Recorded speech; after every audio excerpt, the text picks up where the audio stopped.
Saudara terlapor kasus dugaan pencemaran nama baik Jokowi Roy Suryo Rabu pagi memenuhi panggilan penyidik Polda Metro Jaya. Dan ini adalah pemeriksaan pertama bagi Roy Suryo sebagai saksi sejak kasusnya naik ke tahap penyidikan. Roy jelaskan ia tidak membawa berkas bukti apapun karena merasa dirinya tidak melakukan kesalahan. Mantan Menpora ini juga mengaku percaya diri bakal lolos dari kasus hukum, kendati dirinya tetap mengikuti proses hukum yang sedang berjalan.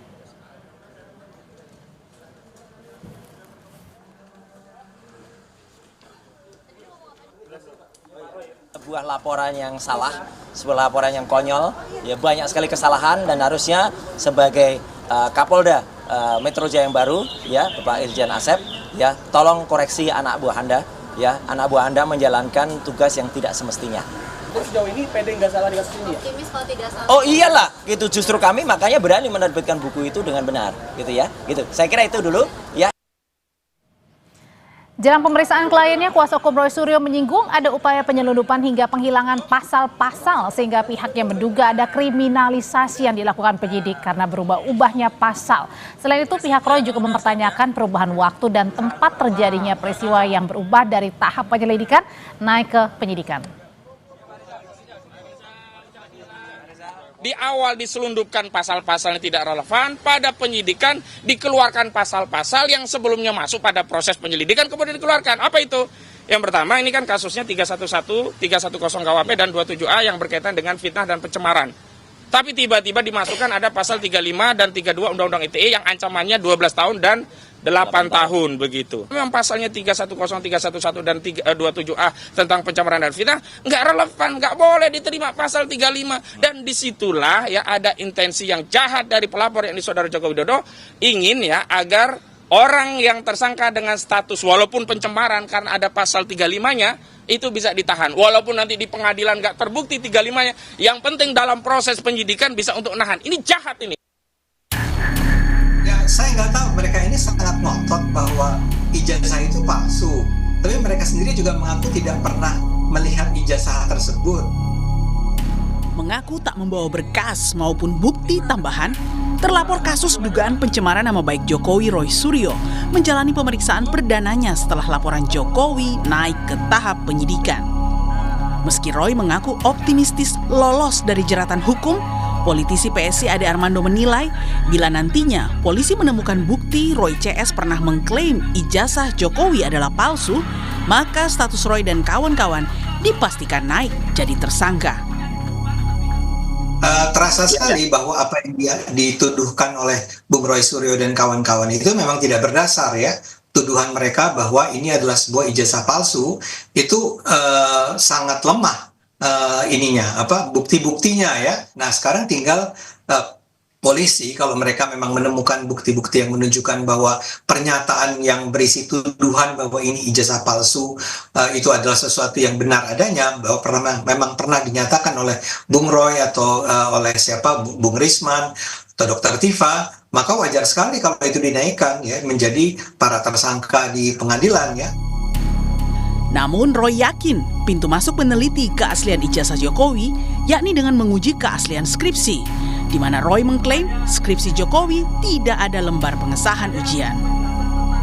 Gini, jadi orang yang pernah kuliah, apalagi Bang Ade ini kan pernah dosen, saya dulu pernah ngajar bareng sama dia ya gitu. Jadi artinya kita tahulah seseorang yang mau lulus itu kalau mau terbit ijazah itu pasti timbul karya terakhir, karya ujiannya. Kalau itu S1 yaitu adalah skripsi, kalau itu S2 yaitu disertasi, tesis, kalau S3 yaitu disertasi.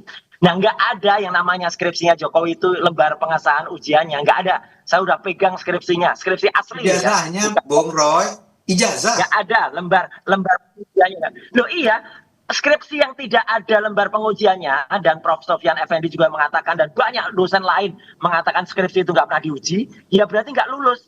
Orang yang nggak lulus skripsinya, nggak lulus pendidikannya, nggak dapat ijazah lah.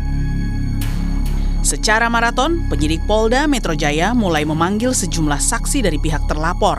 Selasa kemarin, polisi sudah periksa seorang jurnalis, aktivis perempuan, dan seorang YouTuber. Pemeriksaan para saksi terus berlanjut hingga Jumat nanti. Tim Liputan Kompas TV. Roy Suryo kembali diperiksa sebagai saksi atas 5 laporan terkait kasus ijazah Jokowi. Pertanyaannya, akankah kali ini Roy Suryo bakal ditetapkan sebagai tersangka? Kita bahas bersama kuasa hukum Roy Suryo CS, Jahmada Girsang. Selamat sore Bang Jahmada. Selamat sore Andri. Dan ada juga Wakil Ketua Umum Jokowi Mania, Andi Aswan. Mas Andi, selamat malam.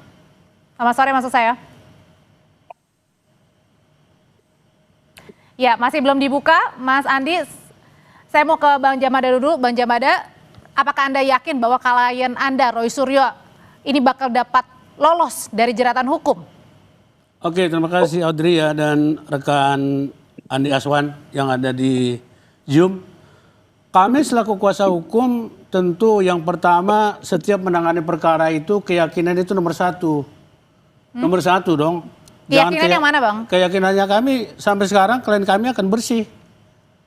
Dari tuduhan atau laporan laporan aduan dari Pak Jokowi pasal 310, 311 awalnya itu kami akan buktikan bahwa itu bisa kita sangkal gitu loh. Itu kita bisa patahkan. Hanya sekarang berkembang seperti yang katakan oleh rekan tadi di TV sampai 12 orang sekarang katakanlah terlapor itu menurut kami juga masuk dalam kriminalisasi gitu. Memang pembuktiannya apa saja yang dibawa hari ini oleh Mas Roy diperiksa di penyidik? Pembuktian hari ini boleh dikatakan seperti yang sebelumnya aja. Hampir sama waktu dengan klarifikasi. Kurang lebih 1 bulan lalu. Ya, waktu itu memang kita tidak bawa bukti. Waktu klarifikasi kita hanya ingin dari pihak yang mengklarifikasi penyidik saat itu apa yang kita ditampilkan ke kita, ke klien kami. Sepertinya pemanggilan penyidikan saat-saat sekarang ini dimulai Selasa kemarin, hari ini, besok dan Jumat, hal yang sama juga diulang. Nah, cuman kita Tapi kan ini sudah naik ke tahap penyidikan kali ya. Sekarang tahap penyidikan panggilan kedua kan, gitu loh. Kita turutin panggilan pertama kemarin kita tidak ikutin karena menyangkut kegiatan klien kita untuk 17 Agustus dan penerbitan buku. Gitu. Oke, kalau dari Anda sendiri yakin ya bahwa Roy Suryo ini tidak lolos ya dari jeratan hukum? Saya mau tanyakan kalau gitu ke Bang Andi. Bang Andi, selama ini kan pihak Roy klaim ya bahwa kerja-kerja mereka adalah kerja penelitian sehingga tidak tepat dipolisikan dan ini merupakan upaya kriminalisasi, bahkan tadi dibilang bahwa ada intensi jahat. Tanggapan Anda, Mas Andi? Ya, menurut saya ini bukan masalah kriminalisasi di sini. Ini kan sudah jelas. Ya, mens reanya juga ada di sini. Hanya ini dibalik dibungkus dengan penelitian-penelitian. Tapi pada dasarnya itu semua itu bukti-bukti kan sudah ada gitu di tangan penyidik. Jadi apapun yang dilakukan itu saya pertama-tama menghormatilah apa yang dilakukan oleh Pak Roy Suryo ya dalam hal ini menghadiri acara pemeriksaan ini yang sekarang. Yang kemarin kan minggu kemarin dengan alasan yang menurut saya tidak masuk akal ya dibuat-buat ya untuk menghindari pemeriksaan ini. Buktinya ya tanggal 18 itu juga menghadiri buku Jokowi White Paper itu ya yang notabene ditolak oleh UGM itu sendiri. Dan hari ini hadir. Jadi tidak ada lagi berkata-kata lagi bahwa ini ada kriminalisasi. Tinggal hadapi saja itu ya dan berikan evidence baru kalau itu memang memperkuat dari pembenaran yang dilakukan oleh Pak Roy Suryo itu. Dan saya yakin ini bisa sampai panjang, ini bisa 12 jam gitu Mbak. Oke, panjang. Kenapa bisa sampai ada keyakinan sampai 12 jam? Apakah akan ada langsung penetapan tersangka nih? Dapat kabar nggak nih Bang? Ya kita lihat aja. Kalau kemarin Abraham Samad beda 10 jam, ya kalau dia kan bukan saksi terlapor utama menurut saya. Ya yang ini kan yang pemain utama semua ini. Ibaratnya kalau di dalam drama itu primadonanya semua ini kan. Nah ini pasti akan membutuhkan suatu intensitas pertanyaan-pertanyaan itu yang jadi artinya ini ada keyakinan bahwa akan ada penetapan tersangka? Sepertinya saya tidak akan mendahului dari penyidik ya. Ya sepertinya kalau memang itu ada alat bukti yang sangat kuat sekali dan memang pasal-pasal yang memberlakukan itu harus ada penahanan, saya rasa akan dilakukan oleh penyidik. Oke, ada kemungkinan akan ada penahanan dan ditetapkan sebagai tersangka Bang? Pak Audrey dan Ya, rekan mungkin Andi, saja itu akan saya kira dilaksanakan. untuk itu proses klarifikasi penyidikan sampai nanti selanjutnya, kalau koridor itu memang ada, kemungkinan ada, tapi kami yakin, jangan lupa pasal-pasal yang sekarang ada dituduhkan atau disodorkan ke klien kita itu, pasal-pasal itu sebenarnya sudah juga disentuh oleh putusan Mahkamah Konstitusi 155 dan 78 loh. Jadi nggak seperti penafsiran seperti dulu zaman-zaman sebelumnya, pasal 310, 311, 27A itu langsung nancap ke orang yang dituduhkan. Sekarang ada penyeimbangnya putusan Mahkamah Konstitusi 155 dan 76. Jadi maksudnya adalah? Ada bahwa penafsiran pasal-pasal yang sekarang dituduhkan ke klien kami ini, katakanlah dituduhkan sekarang ini, itu tidak bisa ditafsirkan secara kasar, secara seperti dulu. Sudah ada. Penafsirannya harus diperhalus gitu loh. Dan itu cenderung sekarang ke delik material. Contoh penghasutan yang 160 sekarang dilaporkan oleh selain Pak Jokowi itu kan penghasutan. Itu nggak sembarang, harus ada duduk fakta penghasutannya di masyarakat. Artinya masih jauh untuk penetapan tersangka bagi masih Roy jauh Suryo menurut CS. saya. Hari ini, katakanlah minggu ini kan marikan kedua, tiba-tiba ada tersangka, menurut saya terbuktilah kriminalisasi itu gitu loh. Semakin nyata di mata masyarakat bahwa ada kriminalisasi itu. Kalau ada penetapan tersangka katanya kriminalisasi, terlalu prematur menurut saya. Jadi jangan ya, apalagi ini menyangkut puluhan orang. Dan akhirnya ini sudah menampakkan. Saya tanyain hal itu ya ke Bang Andi kalau gitu ya. Ya silakan Bung Andi. Bang, ada kriminalisasi kalau misalnya jadi ada tersangka penetapan di minggu ini? Ya ini kan kita nggak bisa mendikte para penyidik. Para penyidik kan mempunyai alasan-alasan tentu kalau itu diadakan penahanan pada hari ini juga. Itu kan terserah dari penyidik itu. Dan pasal-pasal yang akan diberikan kepada Roy Suryo ini ya tergantung dari penyidik. Kalau pasal-pasal itu memang 5 tahun ke atas ya, ganjarannya itu ya pasti akan ada penahanan gitu. Tapi Bang itu Andi, kita berandai-andai lah. Kalau memangnya itu katakanlah penyidik ditahan ya kita harus legowo juga gitu kan. Seperti itu. Tapi dari kubu Roy Suryo CS juga ini menyinggung soal adanya pasal-pasal yang sengaja diseludupkan begitu. Nah, bagaimana pasal-pasal yang sengaja diselundupkan? Dari awal kan sudah ada, itu kan mengatakan ada pasal 160 ya. Terus ada pasal 435 gitu kan.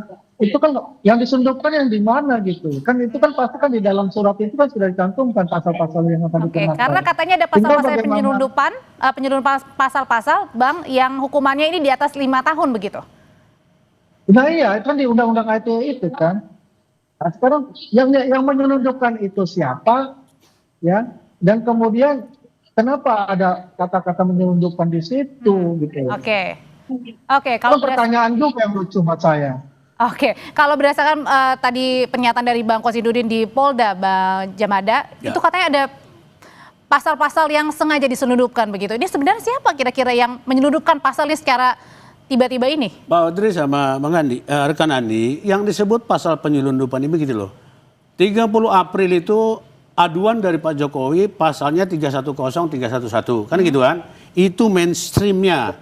Kemudian ditambah oleh orang-orang yang tahu dari mana itu menambahkan laporan itu. Sebenarnya kita konsisten dengan pasal 310, 311 itu.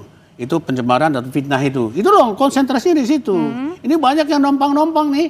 Nompang keren barangkali, nompang beken, nompang apa segala macam. Siapa itu penumpangnya? Itu kita masukkan adalah pasal penambahan itu, pasal penompangan itu, pasal penyelundupan itu gitu. Siapa yang menyelundupkan, Bang? Ya, kan ada 4 pelaporan itu selain Pak Jokowi ada 4. Saya nggak sebut namanya lah. Mereka ikut melaporkan pasal 160, pasal 32, pasal 52. Kan itu kan. Seharusnya itu konsen aja. Karena itu mengancam hukum seolah-olah terlapor ini, para terlapor ini diancam dengan suatu ketakutan yang gimana gitu loh. Itu yang kita maksud, kita definisikan pasal penyelundupan. Masalah kita beda pendapat masalah ini terserah. Bang, tapi sebenarnya apa sih dari pasal-pasal yang diselundupkan itu yang paling ditakutkan oleh kubu Anda? Ya pasal yang mengatakan ada pasal ancaman hukumannya 6 tahun contohnya kan itu kan. Ya pasal 52 pasal 32 dan sebagainya itu kan ada ancaman hukumannya itu. Yang artinya itu bisa ditetapkan sebagai tersangka dan langsung Ya, ditahan. kalau itu jadi tersangka kan menjadi ditahan. Kan Oke. tujuannya gitu kan. Sedangkan pasal 310, 311 itu ancaman hukumannya 311 itu maksimum 4 tahun. Kalaupun terbukti gitu loh. Kalau kita konsen di situ kan belum tentu ada penahanan. Dibuktikan dulu. Jangan ada satu lagi di senjata kita loh. Hari ini klien-klien kita kan diperiksa nih di Polda Metro Jaya. Ada yang mengatakan, bukan ada yang mengatakan, memang dalam pemeriksaan itu harus ada keseimbangan loh. Oke. Kita yang terakhir adalah tunjukkan dulu juga ijazah aslinya, baru lanjutkan penyelidikan gitu loh. Oke. Jadi jangan lupa itu. Oke, Jadi Bang. balance gitu loh ya. Oke, katanya Bang, ini ada yang memasukkan begitu dengan sengaja pasal-pasal. Siapa sebenarnya? Emang benar ada yang sengaja memasukkan pasal-pasal untuk menjerat Roy Suryo nih masuk tahanan? Ya, biar bagaimana mau pakai pasal 310, 311, dan yang lain. Kalau memang terbukti ya pasti akan masuk tahanan gitu kan. Ya jelas ya, nggak main-main lah. Para penyidik ini dalam menentukan pasal-pasal yang dikenakan itu kan nggak main-main juga gitu. Banyak barang-barang bukti itu ya yang dikumpulkan ya dari Pak Jokowi sendiri, dari tim hukum Pak Jokowi sendiri, dari para relawan yang melaporkan kan ada 4 ya, ada 4 perkara itu. Oke. Ya, masing-masing kan dimasukkan loh penyidik itu dari berdasarkan dari barang bukti oleh penyidik terima dari saksi pelapor-pelapor itu loh. Jadi apapun itu pasal dikenakan itu ya jangan kita bilang bahwa itu pasal penyelundupan. Tidak mungkin akan ada selundupan itu. Memang barang yang diselundup gitu. Oke, baik. Karena ada fisiknya barang. Oke, kita tangkap sudah. Terima kasih Bang Andi, terima kasih juga Bang Jahmada. Selamat sore semuanya. Oke, selamat sore. Selamat sore Mbak Deni.